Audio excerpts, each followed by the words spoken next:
जय हिंद। हम लोग आज चलेंगे हिंदी व्याकरण पाठ 7। हिंदी व्याकरण में पाठ 7 और चैप्टर जो मेरा चल रहा है वर्ण और ध्वनि, और खंड जो मेरा होगा 5वां खंड होगा। ठीक है, हिंदी व्याकरण में पाठ 7 और खंड जो है मेरा वर्ण और ध्वनि का।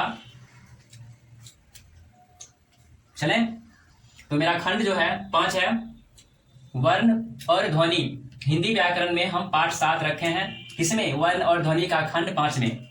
इसमें जो हम पढ़ेंगे घोष घोष के आधार तथा प्राणवायु के आधार पर व्यंजनों का विभाजन, यानी घोष के आधार तथा प्राणवायु के आधार पर व्यंजनों का विभाजन। घोष और प्राणवायु, यानी घोष और प्राणवायु के आधार पर हम व्यंजनों का यानी वर्गीकरण कहिए या विभाजन कहिए या भेद कहिए, हम उसे देखेंगे। ठीक है, चलते हैं। घोष यानी घोष के आधार पर व्यंजन वर्णों का विभाजन। घोष के आधार पर व्यंजन वर्णों का विभाजन। हम घोष को घोष या घोष तत्व भी कहते हैं, घोष और घोष तत्व भी कहते हैं। अब घोष का परिभाषा: जिस व्यंजन वर्ण के उच्चारण करते समय स्वर तंत्रियों में अधिक कंपन होता हो, यानी स्वर यानी बोलने का जो जब हम बोलते हैं उसमें अधिक कंपन होता हो, यानी अत्यधिक कंपन होता हो, ऐसे व्यंजन वर्ण को घोष यानी घोष तत्व व्यंजन वर्ण कहते हैं। दोबारा देख लेते हैं। घोष या घोष तत्व: जिस व्यंजन वर्ण के उच्चारण करते समय स्वर तंत्रियों में अधिक कंपन होता हो, ऐसे व्यंजन वर्ण को घोष या घोष तत्व व्यंजन वर्ण कहते हैं।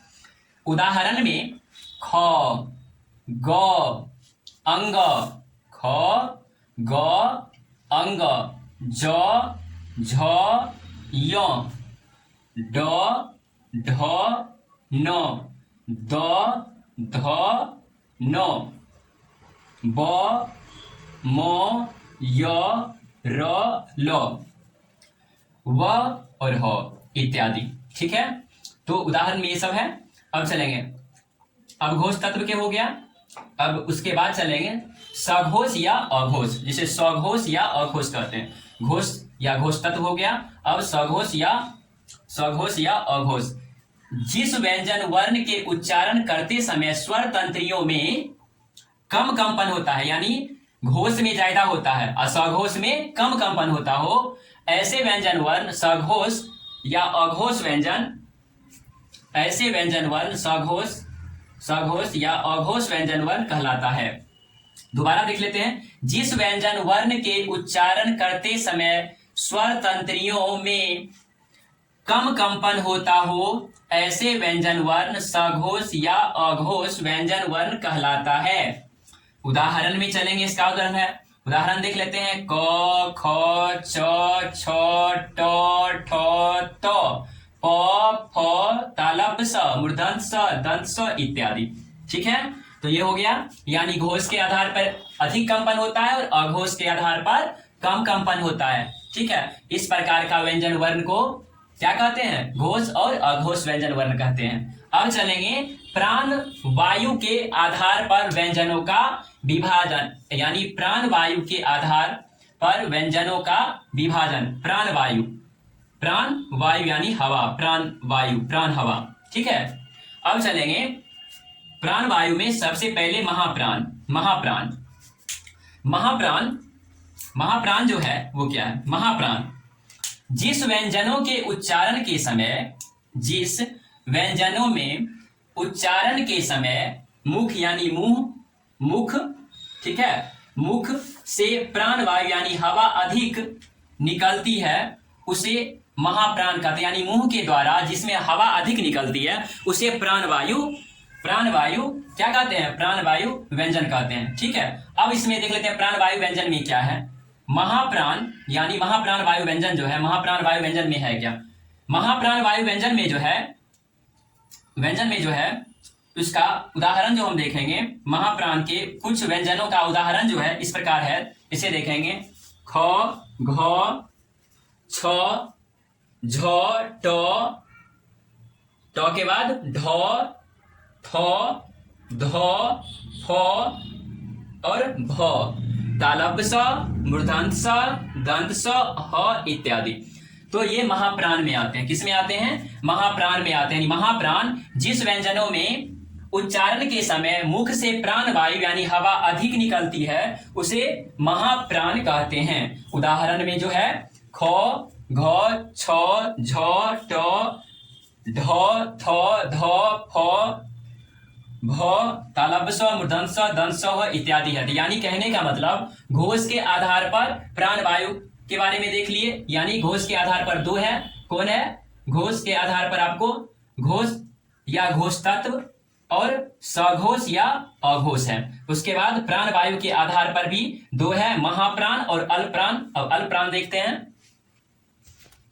चलेंगे। अल्पप्राण यानी अल्प प्राण जिस व्यंजनों में उच्चारण के समय मुख से प्राण वायु हवा कम निकलती हो उसे अल्पप्राण कहते हैं। यानी अल्पप्राण जो होता है जिस व्यंजनों में उच्चारण के समय मुख से प्राण वायु हवा कम निकलती है उसे अल्पप्राण कहते हैं।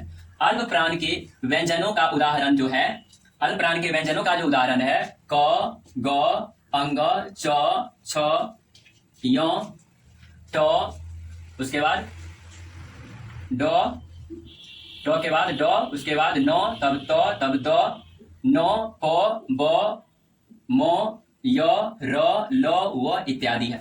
ठीक है। तो जिस व्यंजनों के उच्चारण के समय मुख से प्राण वायु हवा कम निकलती है उसे अल्पप्राण कहते हैं। अल्पप्राण में व्यंजनों की जो संख्या ये सारे हैं।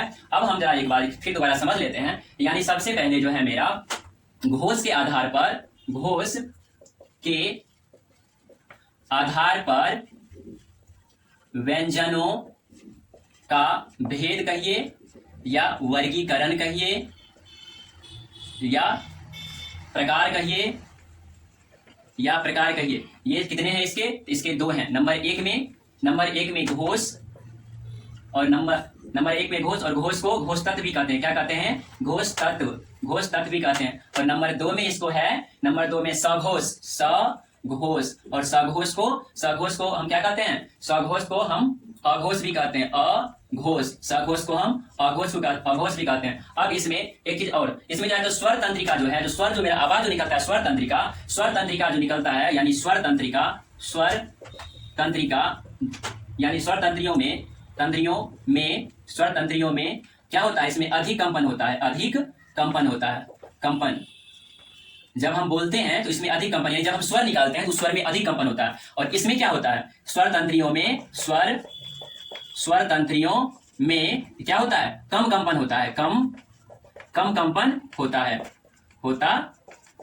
ठीक है। इसमें अधिक कंपन होता है। घोष या घोष तत्व कहिए, इसमें अधिक कंपन होता है। सघोष या अघोष में कम कंपन होता है। ठीक है। यानी घोष तत्व के आधार पर अगर व्यंजनों का वर्गीकरण पूछता है तो दो है, घोष और सघोष। ठीक है। घोष या सघोष या घोष तत्व या अघोष। ठीक है। अब ये हम समझ गए। अब चलेंगे यानी प्राण वायु के आधार पर, प्राण वायु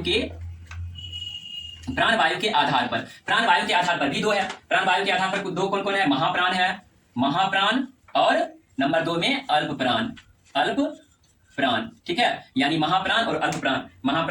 महाप्राण में क्या होता है? महाप्राण और अल्पप्राण में होता है मुख से प्राण वायु जो निकलता है कम निकलता है। इसमें क्या होता है? इसमें कम निकलता है, यानी कम, और इसमें अधिक। इसमें क्या होता है? महाप्राण में प्राण वायु अधिक, यानी हवा अधिक निकलता है। इस तरह का जो शब्द बोलते हैं ना, इसमें शब्द जैसे ख, घ, छ, झ, ट, ढ, ये शब्द बोलते हैं। इस सब में फ, ठीक है, भ, इस सब में अधिक आवाज निकल, यानी हवा अधिक निकलता। ठीक है। और इसमें क्या होता है? मुख से कम हवा निकलता है। तो कम हवा वाले में क, ग, र, च, झ ये सब है। ठीक है। तो हम समझ गए, यानी घोष के आधार पर और प्राण वायु के आधार पर दो भेद हैं। ठीक है। तो इसे हम देखेंगे। और इसमें अब वर्ण और ध्वनि में जो बचा हुआ शब्द है, जो बचा हुआ वाक्य है या जो बचा हुआ क्वेश्चंस होंगे, वे सारे क्वेश्चंस के अब एक क्लास और आएगा, उसके बाद आपका खत्म हो जाएगा। मतलब अगला चैप्टर में हम फिर आएंगे।